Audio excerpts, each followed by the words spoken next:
Rasul itu Pak, mohon maaf, sudah tidak ada lagi ruang kebencian Rasulullah pada siapapun. Bahkan kalau kita baca dalam satu riwayat itu, ketika Rasulullah lewat di pemukiman Yahudi, kalau kita sekarang komplek Yahudi, Rasulullah itu kalau lewat di pemukiman Yahudi Pak, ada orang Yahudi yang membenci Rasulullah dari ujung rambut sampai ujung kaki Pak.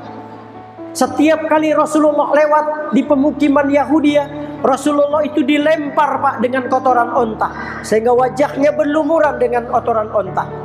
Dilempar lagi dengan kerikil berdarah pelipis Rasulullah. Hanya sorban Rasulullah yang mengelap aliran darah dari pelipis Rasulullah.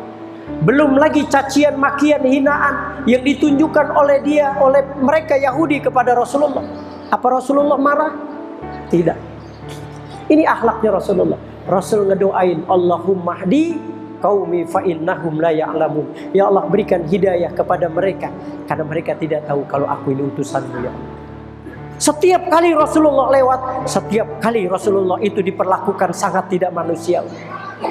Sampai suatu ketika Rasulullah lewat di pemukiman Yahudi itu, Rasulullah tengok kanan kiri, tidak ditemukan oleh Rasulullah orang-orang Yahudi tadi yang melempar Rasulullah dengan kotoran onta. Tidak lagi Rasulullah melihat Yahudi itu melempar Rasulullah dengan kerikil berdarah pelipis Rasulullah. Tidak lagi terdengar cacian makian Yahudi itu yang ditunjukkan kepada Rasulullah. Sampai Rasulullah bertanya sama Bilal bin Rabah, Bilal, mana orang Yahudi yang selama ini melempar kita dengan kotoran onta? Mana Yahudi yang selama ini mencaci maki kita Bilal? Mana Yahudi yang selama ini melempar kerikil-kerikil tajam sehingga pelipis kita berdarah karena lemparannya Bilal? Mana orang Yahudi itu Bilal? Apa jawaban Bilal? Ya Rasulullah, informasinya dia sedang sakit ya Rasulullah. Apa jawaban Nabi? Tahu nggak jawaban Nabi? Bilal, antarkan aku menjenguknya Bilal. Aku ingin menjenguknya Bilal. Coba kalau kita,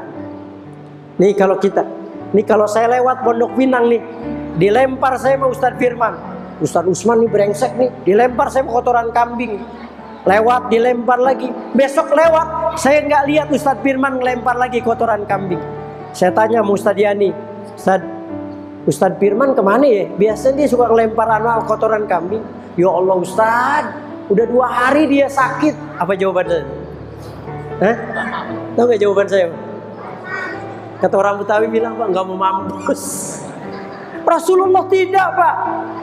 Rasul bilang, Bilal, antarkan aku menjenguknya Bilal. Aku mau menjenguknya Bilal. Diantarkan oleh Bilal Rasulullah ke rumah orang Yahudi itu. Betapa terkejutnya Rasulullah ketika sampai di rumah orang Yahudi itu. Kenapa? Orang Yahudi itu badannya sudah kurus kering, napasnya terengah-engah, keringat dingin membasahi tubuhnya, wajahnya pucat pasi, kepalanya disandarkan di dinding rumahnya yang sudah reot. Belum ada yang menjenguk kecuali baru Rasulullah Sallallahu Alaihi Wasallam. Rasul merasa iba dengan keadaan Yahudi itu. Rasul bilang kepada Bilal, Bilal, kau ke rumah, ambilkan itu kurma buat dia Bilal. Maka Bilal rali untuk mengambil kurma dari rumah. Sesampainya Bilal ke rumah orang Yahudi itu, betapa terkejutnya Bilal. Kenapa? Karena dilihat oleh Bilal Rasulullah Sallallahu Alaihi Wasallam sedang memangku orang Yahudi itu. Orang yang selama ini mencaci maki Nabi, orang yang selama ini menghina Nabi, di saat dia sakit dipangkunya oleh Rasulullah Sallallahu Alaihi Wasallam dan kepalanya itu disandarkan di dada Rasulullah yang harum sumerbang. Keringat dingin yang membasahi tubuhnya dielapnya oleh Rasulullah Sallallahu Alaihi Wasallam.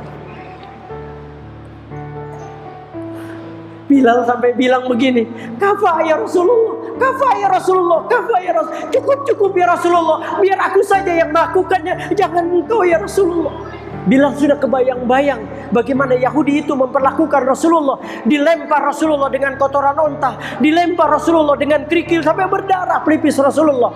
Belum lagi cacian makian. Tapi saat itu Bilal melihat Rasulullah memangku Yahudi itu dengan penuh kasih sayang.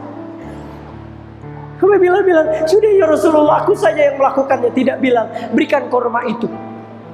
diberikan oleh Bilal. Rasul menyuapi Yahudi itu dengan kelembutan tangannya, sampai dalam riwayat Yahudi itu masuk Islam karena akhlaknya Rasulullah Shallallahu Alaihi Wasallam. Ini yang harus kita teladani. Ini yang harus kita jadikan momentum perubahan di dalam diri kita. Bahwa esok momentum maulid harus ada perubahan dalam diri kita, untuk kita mengikuti jejak langkah akhlaknya Rasulullah Sallallahu Alaihi Wasallam. Ya, mudah-mudahan ini kita termasuk orang-orang yang mudah-mudahan mampu meneladani akhlaknya Rasulullah Sallallahu Alaihi Wasallam.